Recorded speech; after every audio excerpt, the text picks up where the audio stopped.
Welcome back to Hoop City with Paul Sir. I am pleased to bring back into our discussions the great Ben Golliver from the Washington Post. Ben, thanks so much for making time.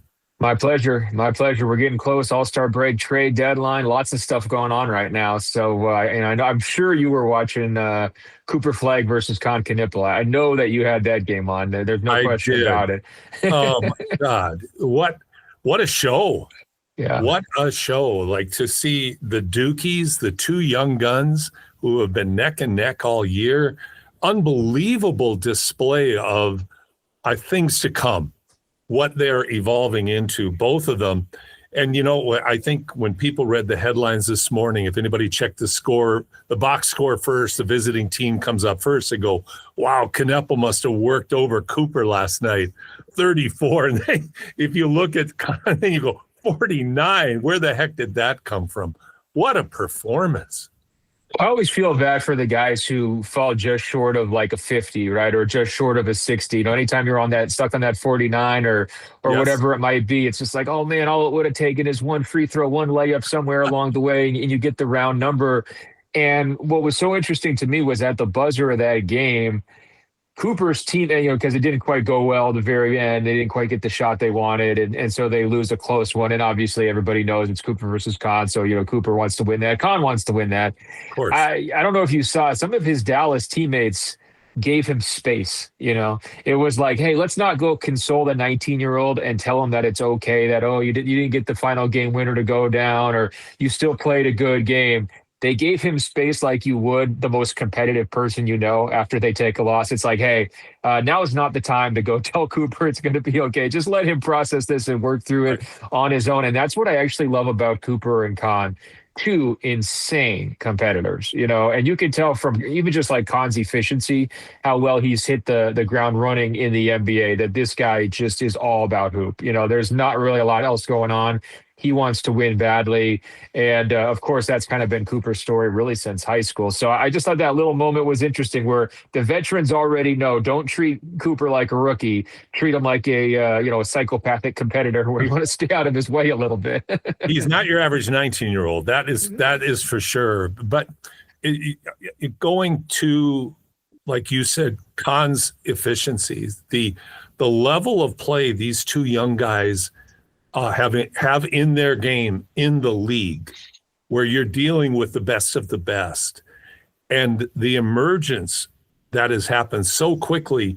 What I'm seeing more and more, and this is from watching a lot of NCAA basketball along with the NBA, a lot of young players, the advancements now among young players in their, not just their skill level, but their interpretation level, the very best of the best. I look at Boozer playing for Duke, and people say, he's not athletic enough. They were saying the same thing about Con.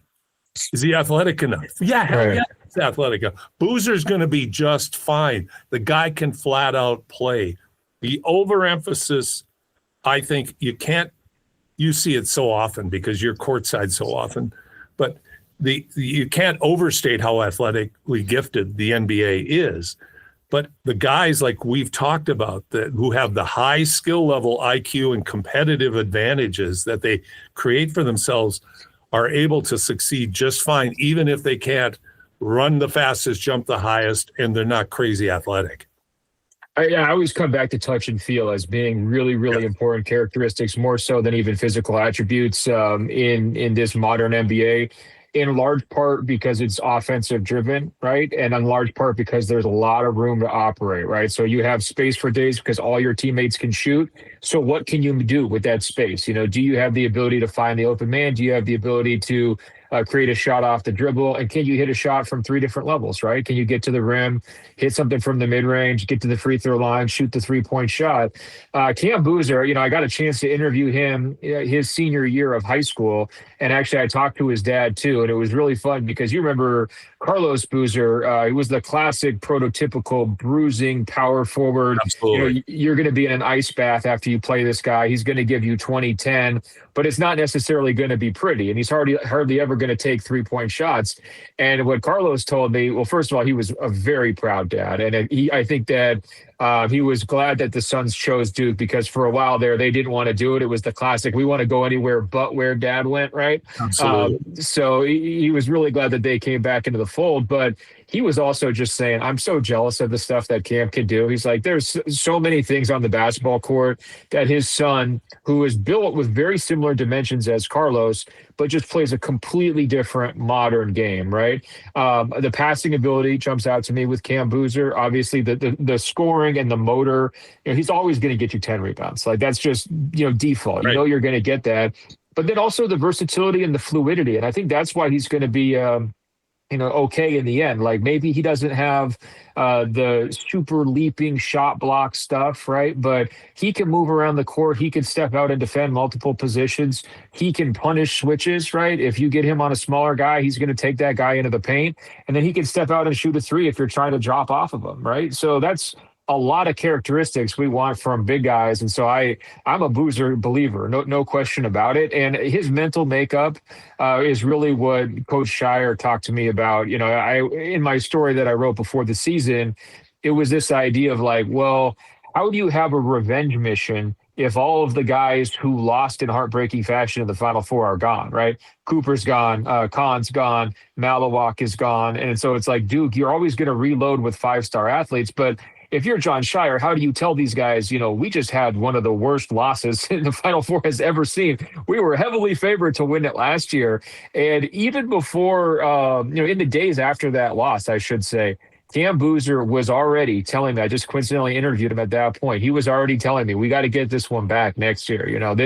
We got to do this right. He's like, I know that's going to burn Coach Shire because he had been recruited heavily by Coach Shire. He's like, we got to kind of make this thing right. And so that's the competitiveness you want. You want the guy with the, the composure and the understanding. I look at like AJ DeBonsa recently was talking about the rivalry between Utah and BYU. And he was like, well, I'm from Massachusetts. I don't know much about the rivalry, but I'm glad to go out there and play well because everybody was so excited about it.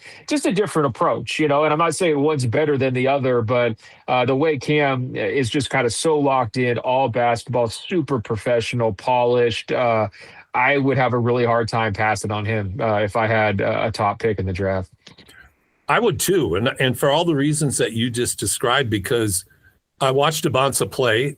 Watched the game the other night against Arizona, where he didn't have what you would say is an outstanding game for him. He was still effective at times, and you can see the talent. But I agree with when I watch Boozer play. There's that next level of burn, where if you're going to bump him, he's going to bump you harder. If you're going to, he will counter everything that you throw at him with increased effort. And you saw that last night, certainly with Kahn and with Cooper and what they were doing and what they were, the way they were going at each other, the way that the teams were going at it. High level of competition. And I just think that intangible goes so far when you couple it with the strengths that a Boozer brings. So I'm with you. Like I'd have a hard time looking at Boozer and saying, he's not my guy. I want this mindset on my team, along with the skills. I want that mind on my team. Well, and also keep in mind, he won 4 straight high school state tournaments in Florida. Florida is not. This isn't Alaska where his dad played. Right. Or I like to say it's not Oregon where Peyton Pritchard, pretty much did the same thing in Oregon 8. It's a little bit of a different standard down there in Florida. So that to me is impressive. But also he stayed at the same high school for 4 years. That's a level of stability you don't always see. And so I just think he's a really known quantity, a very high floor player. Maybe the ceiling isn't quite as high as some others, but I think the ceiling's pretty high too. I felt the same way about Cooper. It's just sort of like some of these guys you can't miss. I mean, and there was some doubts about, I think, Boozer coming in as a freshman. People were questioning, how is he going to make the transition? It's like, well, pretty good. Didn't he have like 40-20 in one of his first games before the season? I think he's done just fine. Yeah. What these guys are ready, the level, Ben, that these guys are ready to compete at's incredible. Cooper just turning 19. He's just fine in the NBA. There's nothing about the NBA. Once in a while, you see some rookiness, if that's even a word, in how he plays. And once in a while, he looks like a 19-year-old kid. Very seldom. And then, we're getting more and more of what Cooper Flagg's going to become. Well, I think that, he had basketball parents who got him into it early. He was always playing up. I mean, he was playing against the best competition. He had the USA basketball experience, which I think helped him play against pros when he's 17 and 18 years old. But going back to Boozer for a minute, because, his dad had a nice window into, high level youth development, right? So Carlos Boozer makes tens of millions, if not hundreds of millions of dollars in the NBA. And he sees pretty early that his kids are going to be basketball players. And so by the time they were in middle school, they had basically, a personal trainer / development coach who had worked with NBA players, was working with Miami Heat players, who was already putting these guys through their paces, in addition to their AAU teams and their high school teams, right? Once they get to high school. So they're getting into diet. They're getting into strength training by the time they're in high school. They're at all these camps. They're playing for USA Basketball's youth team. I mean, there are so many ways for these guys to learn, not to mention dad can take them to the locker room and say, hey, here's LeBron, my former teammate, right? Or here's this guy. So it's not a level playing field. It's one of those things where it's like, these guys have had every advantage. And I think, especially in Boozer's case, he's just taken full advantage of it. I don't think he wasted a single second of his youth development journey. Now, the question becomes, as we go forward, because he's starting so early in terms of his development, he's playing so many minutes, is he going to last as long, right? Is he going to be able to play into his 30s, mid 30s, late 30s? Because we're seeing a lot of players right now, it feels like they kind of hit a wall with their career in their mid 20s, and they don't hit their prime in their late 20s like they used to. I'm talking about elite level prospects where, they've been, picked over, looked at since they were 12 years old. So that's kind of the real question for the next generation to me, is longevity, right? It's not about, can you hit the ground running? Because these kids are hitting the ground running like crazy and making a big impact. It's all about, can you sustain a 10 to 15-year career at that high of a level, given the way the NBA game is being played right now?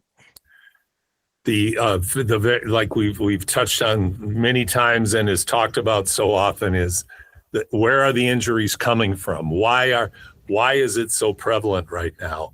And right now, what strikes me, Ben, is it's still theoretical, and I don't think people have their heads around it yet. Like why this is happening so frequently and at such a severe level, where like these injuries are serious and they're legit, and these guys are finely tuned. The nutrition's looked after, the strength, the stretching. It's not like they're cutting corners. I think I heard Kenyon Martin the other day talking about what he did that the guys don't do today. I'm listening, this guy, that's just all BS. These guys are doing so much more than Kenyon ever did. Right. But I can't explain, people can't explain why the injuries, the soft tissue injuries are happening so frequently now. Well, I mean, talking to the NBA doctors, they didn't have really clear theories necessarily when I did a story about this a month or two ago. But I think everyone agrees pace and space, Yes. It leads to injuries, and the pace is just getting pushed like crazy. Yes. And so that's how you're going to get a calf strain, right? If you're running up and down and you're closing out on shooters and you're sprinting back in transition. And if you watch a game today versus a game even 10 years ago, and you just put them side by side, you're going to think today's game is on fast forward. It's just 100%. so fast and so athletic. And the NBA really weeded out all of the unathletic players over the last 10 years. It's very, very difficult if you're overweight in any way, or you happen to be slow, from a foot speed standpoint, to keep up, and you're just going to get basically turned over and you're out. Your career is shorter than you would have thought it would have been. So I think that is really what I think is the biggest cause of it. I think the other thing that people are concerned about, though, is mileage before they come into the NBA, because I think you're seeing some international players are getting deeper into their careers, able to play at a very high MVP level without the same kind of breakdown type injuries as many of the high level American players. And the idea is, well, they're playing too many games in AAU year round.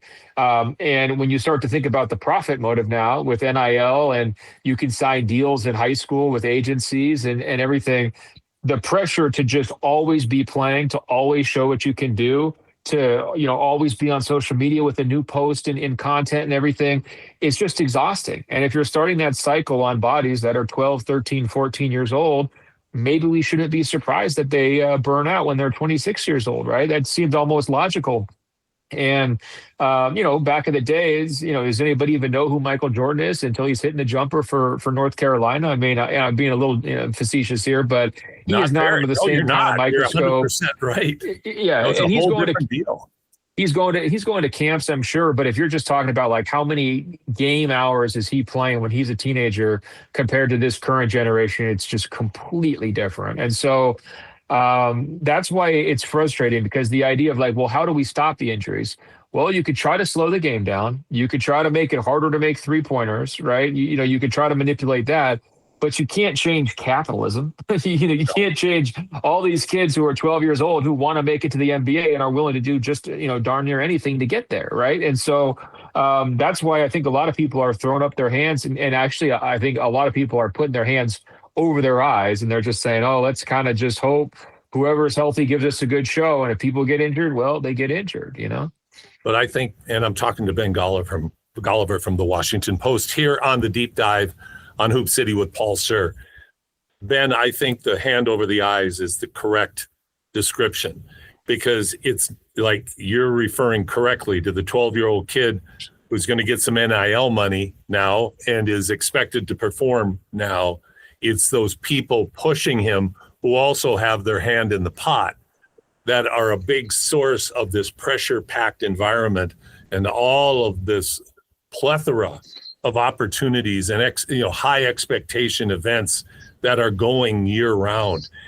What I see is the trickle-down effect, which I find fascinating, because being up here in Alberta. Now, Alberta in Canada right now has 15 players in Division I basketball on the guys' side and 12 on the girls' side. 10 years ago, we had like one here and there. Like, it has changed. And it's not, in my opinion, it's not so much that the kids are that much better now. It's just they're noticed that much earlier. And they are improving. They are more athletic. They are all of those things. But it's the influences, it's the voices. Parents into clubs, into trainers, into tournaments, into circuits, into travel agencies, into tourism. Like, it's just it's capitalism just gobbling up every dollar that they can. And the kids are at the center of it as the commodities. There's no question about it. I think if you have parents listening, you have to make some choices, I think, in terms of how to guide your kids. And you don't always have to say yes, try to find coaches that you trust and schedules that make sense, and understand that burnout is absolutely possible. At the same time, we can say capitalism is helping here. I mean, these players have value, and for decades, all they got was the scholarship, right? "Quote unquote," all they got. I mean, a lot of people would kill for a scholarship. I understand that perspective too, but Camp Boozer's worth millions to Duke, right? Everybody knows, everybody agrees. It's just, that's a fact. They're willing to pay it. And so there have been some benefits to this system, but I think, ultimately the NBA winds up, paying some of those costs, right? Because by the time the players come through and they're in their mid-20s, and you're expecting this is going to be the next generation, the face of the league, the guys who we can build around, the guys who are going to take the torch and the mantle and carry USA basketball and all that stuff. If those guys just can't stay healthy because they're breaking down constantly, that's, the NBA gets left holding the bag. So that part's a little bit tricky, but, they don't have preps to pros. If I were the NBA, I would consider bringing that back, because Cooper was ready to play in the NBA when he was a Duke freshman. There are guys who are ready. And you also just get one more really good year out of some players who are struggling to have that longevity. So I don't know, if it were up to you, would you try to change anything about the NBA to protect the players, in a sense of, can we slow the game down a little bit? Maybe like shot clock reset, instead of going to 14, goes back to 24 like it used to, or instead of 8 seconds to bring the ball up the court, maybe you get 10. Would you do any of those kinds of things to just introduce a level of restraint, like a brake pedal, so to speak? Well, I like the ideas that you threw out. I like the 10-second. I like that. 24-second clock, which the NBA invented, is great for the NBA. I'm still glad that college is at 30 in the U.S. Like, people say, we should go to FIBA. I'd rather watch an NCAA game any day of the week, a good NCAA game over a good FIBA game myself. I still love the old school, some of the old school NCAA rules. So yeah, 10-second. I mean, the answer is the one that will never happen. 65 games instead of 82. That ain't happening. But if you want to make it less stressful, you have fewer games. 48 minutes in today's NBA over 82 games plus the playoffs. What do you get? 117 if you get to the finals when you count exhibition and playoffs. I mean, physically, with the demands that you described so accurately right now, but the only way to slow it down is shorten the game or shorten the season. Play fewer. No question. And that's one thing the NBA has said is that they do notice more of the soft tissue type injuries early in the season because, guys have maybe taken some time off and they're getting back into it. The preseason has been condensed, right? Because they're trying to find different ways to shorten things without actually killing the golden goose of the 82-game regular season. So now you have some players, maybe they play in preseason, maybe they don't, and then they hit the ground running to start the season, and then boom, they strain a calf or they strain something else. That would be another opportunity, would be to potentially go back to a longer preseason, give guys more ramp-up time. I don't know if that would help. But the NBA Cup has also screwed up the schedule a decent amount, and the NBA is very defensive about that. They don't want people blaming the Cup, but I do think that that's another potential factor here of these last couple of years is just the cadence of the season has been a little bit different in certain circumstances. And if you're playing a lot of games in a short period of time, that's another possibility where, the injury risk would increase. But I'm with you. At some point, the lost money due to injuries, you would think would change the perception. Because I think this year I tallied it up. The NBA was on track to lose $500 billion, $525 million this season in salary for the top 30 players, only due to injury, right? So that's $500 million just off the top. Hey, this is LeBron's not playing for a month. Anthony Davis isn't playing for 2 months. Jason Tatum's out the whole year. You add all those costs that they're paying for games guys aren't playing. That's a lot of money. Now, if you cut down to 65 games, you're going to probably be losing more money than that. But at some point, the math might pencil out where there's so many injuries. You're holding all these games without the star players. I guess people are showing up, but probably not as many, and they're not paying as much as if the stars were out there. Maybe it would become financially in everybody's best interest to actually shorten the season. We're not there yet, but if the injuries keep going like they're going, we could eventually get there. Logic would say yes, but the dollars and the accountants will probably say no. So it's going to be real interesting to see how systemic, or are they able to counter this through improved training, through improved conditioning. I mean, we've come so far. I don't know how much more advanced the human body can become, like the athletes in the NBA and other professional sports as well. But who knows? I'm sure that's what they're going to try to attack first, rather than cutting back on the number of games. But and they have been. I mean, that's the thing, and that's what scares the NBA doctors is they got really serious from a data and health perspective side. I would say even more than 5 years ago. This has been a real focus for them. And now they are looking at a curve where the injuries just keep going up for the last 3 years. And it's to serious star level players. And they're guys who are missing months.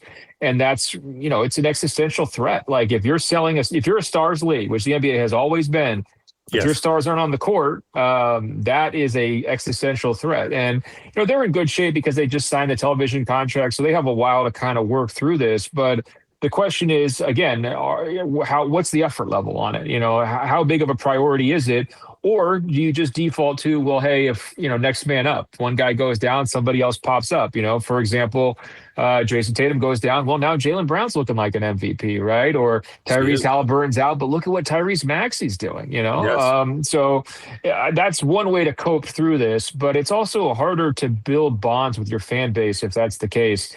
what you really want is the star level guys who are making playoff runs year after year after year to build up rivalries, to really build up passionate fan bases, and to get people saying, I have to see that game, between this team and this team because they battled in the playoffs the last couple of years, and this is going to be the big payoff moment. Like that's the kind of stuff that you really want.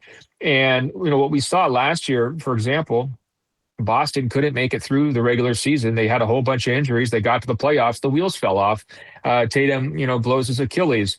This year, Oklahoma City, I think, is number 2 in games played, missed games due to injury because their entire team's been out practically besides Shea. I mean, he's been out there, but lots of guys in and out of the lineup. And the question to me is, I assumed that they were going to go back to back because they're such a good team. Are they going to run out of gas too? Are they ever going to get the stars to align where all their players are on the court? Because it's very difficult to win a championship if you're only 60 or 70% healthy, right? And so now a major storyline coming in this season of, can Oklahoma City be one of the best teams of all time? Can they defend their championship? You could lose that, just like you lost the Celtics title defense because of injuries, right? That doesn't feel super healthy to me. And I don't think that's in the best interest of the sport. I know they want parity, but I don't know if they want this type of parity, right? Where, you don't get to see somebody take the king down.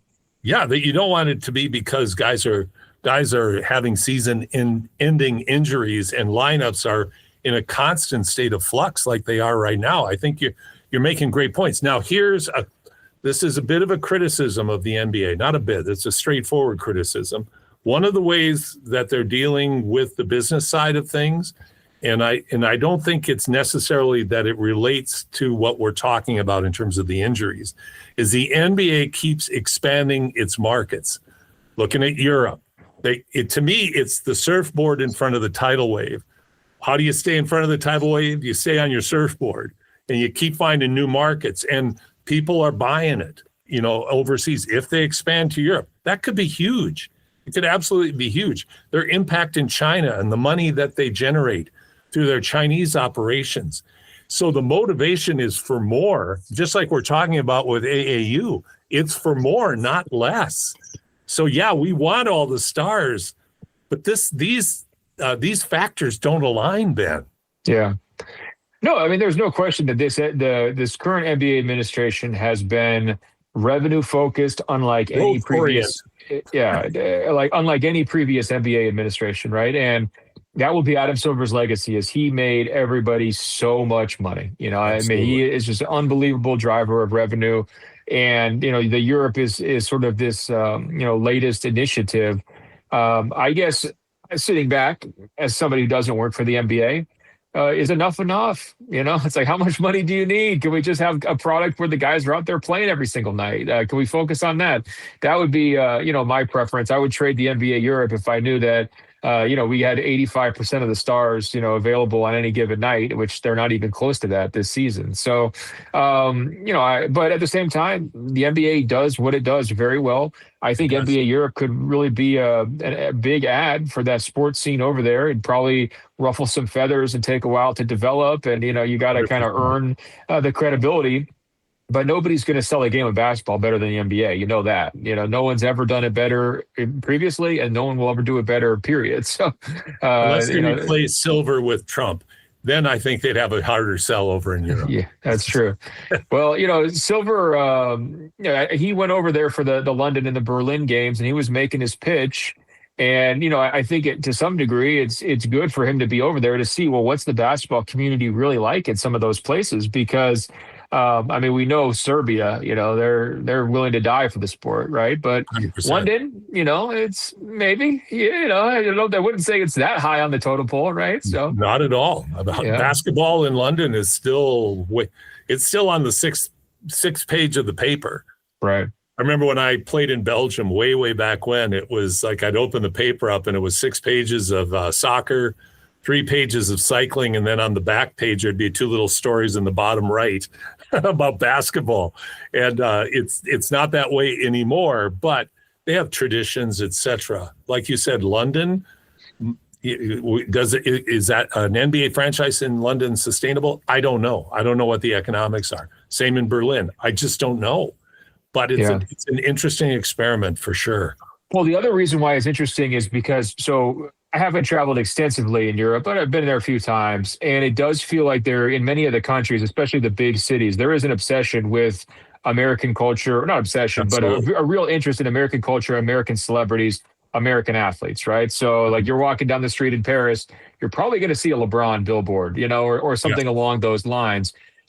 The NBA Europe proposition is not we're going to bring all of the best NBA players to Europe and you get to watch LeBron. The NBA Europe proposition is we're just packaging what you've got here already differently, and maybe you'll like it a little bit more. And so I think for the person, the European consumer who is accustomed to having the very best soccer players, right? The very best players in some other sports that they follow, now looking at, well, we're going to be the home for the minor league. Well, the NFL Europe tried this, right? And that didn't work No. because if you actually care about American football in Europe, you just watch the NFL or you find a way to watch the tape delay, right? You don't necessarily want to watch a lesser product. And so that's the tricky part is you've got some connoisseurs over there, people who love American culture potentially as a captive audience, but they want the best of the best. They're accustomed to the best of the best from a sports standpoint, and they're not going to get it. It's sort of like MLS, here, if you're a soccer fan, most soccer fans I talk to, they don't care about the MLS. They No. care about the Premier League, and they just watch the Premier League, right? So Totally.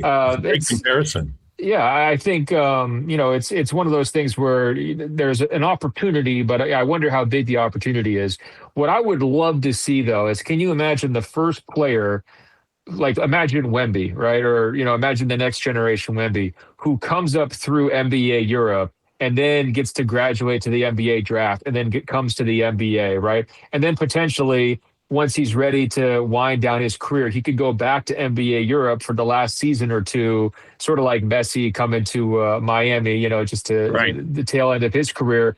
You could imagine a really beautiful story for players, just progressing through that curve, their fans tracking their movement. Oh, I remember when I watched him for Paris Saint-Germain. Now he plays for the, Los Angeles Lakers, and he's going to come back to PSG after the Lakers tenure. Like that could be really beautiful. So I do see the vision. I do see the appeal and the idea of like, oh, you got like an incredible 14-year-old prodigy who's playing in NBA Europe, and that would make the world go crazy. Like I can see there's a real opportunity here, but they got some work to do to make it happen. Absolutely. I'm talking to Ben Golliver from the Washington Post here on Hoop City with Paul Sir on the deep dive. We got to talk trade, Ben.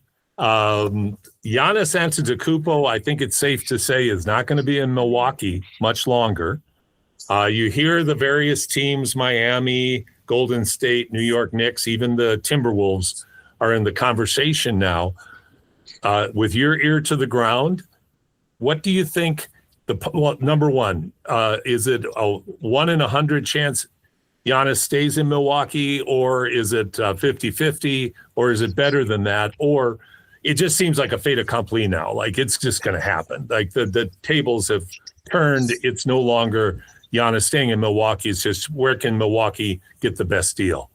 Yeah, it feels like the choice is now. It's more of a matter of when, not if. Do you make the trade here before the deadline?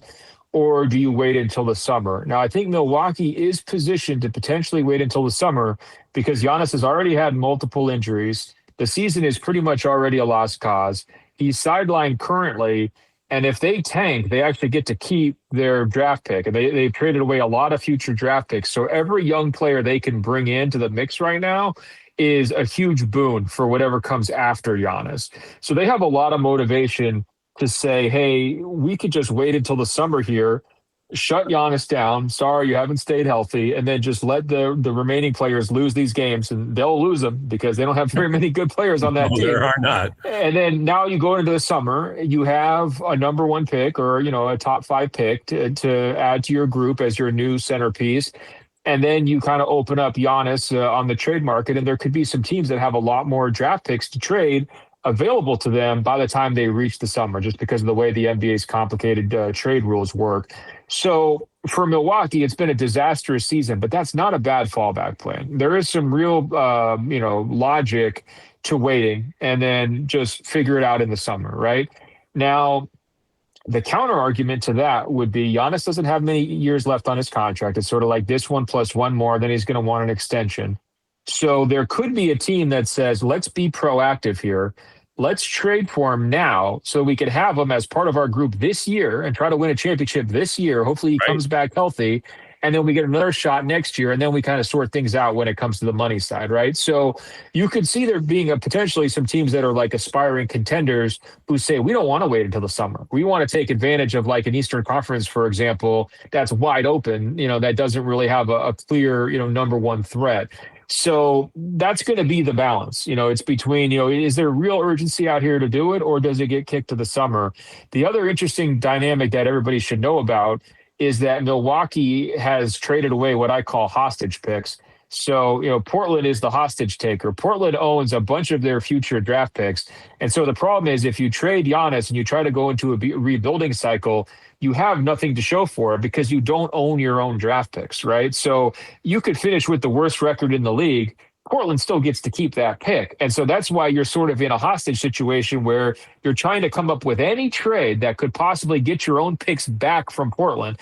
And so if you're Portland, you're saying, well, make me an offer. I'm listening. You're sitting there, thinking this is the best leverage you could ever possibly imagine.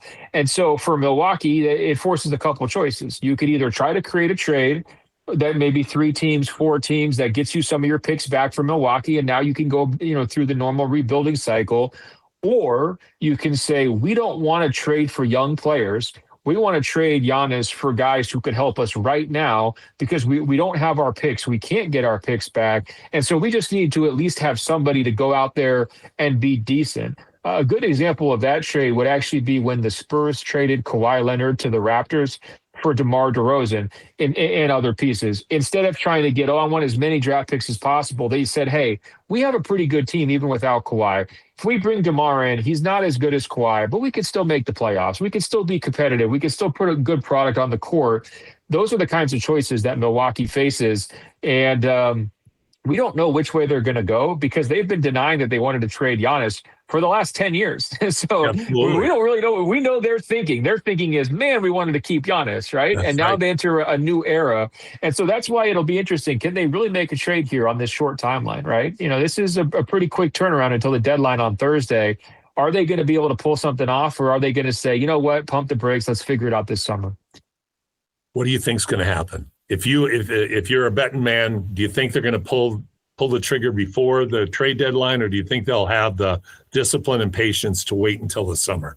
It's a really tough call. I think Giannis has some red flags with him right now. The recurring injuries, Absolutely. His age. He's not old, but he is old enough where you get nervous if he starts having recurring injuries. He's not quite into the Anthony Davis zone, but maybe sort of turning that direction. The other issue is he has to have the ball in his hands, right? So there aren't very many teams that are title contenders that don't have lead ball handlers. He didn't work out with Damian Lillard. Is he going to work out with Jalen Brunson? That, to me, that's a question. And then the other question is, and we just got to be honest about it, he can't shoot.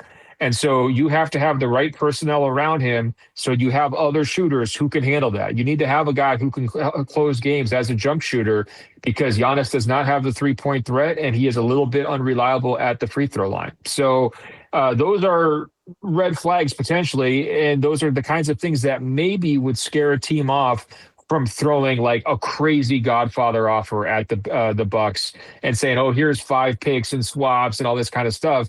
Because even though Giannis is one of the very best players in the world, he is trickier to fit than you would think. It's not like Joker where you just surround him with 4 guys. It's going to work out great. Giannis has to play on his terms. So to answer your question, I think just because of the way the timing is played out, all the uncertainty, I do think it's probably going to go until the summer. But I would love to be proven wrong because he should have been traded 2 years ago. This is 100%. Yeah. Like this last 2 years has been wasted time for Milwaukee. And I think too. And him. It's been a wasted time for everybody. The injury thing is very real, starting to become more and more of a factor in his career. What I find interesting is this is coming at that juncture that we've touched on too, Ben, about the way people in the NBA are thinking about trades right now is very different. Add in the extremely good point you just made about Giannis today compared to Giannis even 3 years ago, even healthy, is a tough guy to have in the NBA right now. Not that he's not great. It's just that inability to shoot and unreliability. He can get to the foul line, but when he gets there, he's not efficient. Those factors now really come into play when you're trying to build a contender because of those limitations. Giannis could get a very inefficient 28 a night and not be able to close games out. Well, he can give you an inefficient 30 with his eyes closed. He can give you an efficient, I should say, 30 with his eyes closed. But when the game slows down and you're in the playoffs and you're getting doubles and you've got to pass out of it and you have to have a team that wants to trade for him that has enough of those supporting cast players so that it's not just him as a one-man show, because the one-man show stuff really hasn't worked. I mean, the other thing, and it's not as big of a deal, but he prefers to play the 4 instead of the 5. And he's not always been the best 5 defensively. Their defense have been the best when he's playing alongside a guy like Brook Lopez, and that's why they bring in Miles Turner, right? So that's another playoff factor to consider is you're going to be big in the playoffs. You got to make sure you have a center who can handle that load and keep it off of them. So, these are the kinds of nitpicks that I do think maybe get overstated sometimes in online discourse. I mean, we can look at some of these flaws and miss the bigger picture, which is this guy is incredible. He's one of the best basketball players, a 2-time MVP, one of the best guys to come available in years, right? And I would also point not only to Toronto taking the risk on Kawhi, who had some health issues at that point of his career too. Good comparison. I would also look at Miami betting with Jimmy Butler. Now, they didn't have to put together a big trade to do that. That was a free agency signing. But when Jimmy went to Miami, there was a lot of questions of, well, he had so many miles under Thibodeau. Oh, he didn't get along with his coaches in Philadelphia. Oh, he yelled at Karl Anthony Towns in Minnesota. He was a jerk, right? I mean, there was a lot of questions about Jimmy.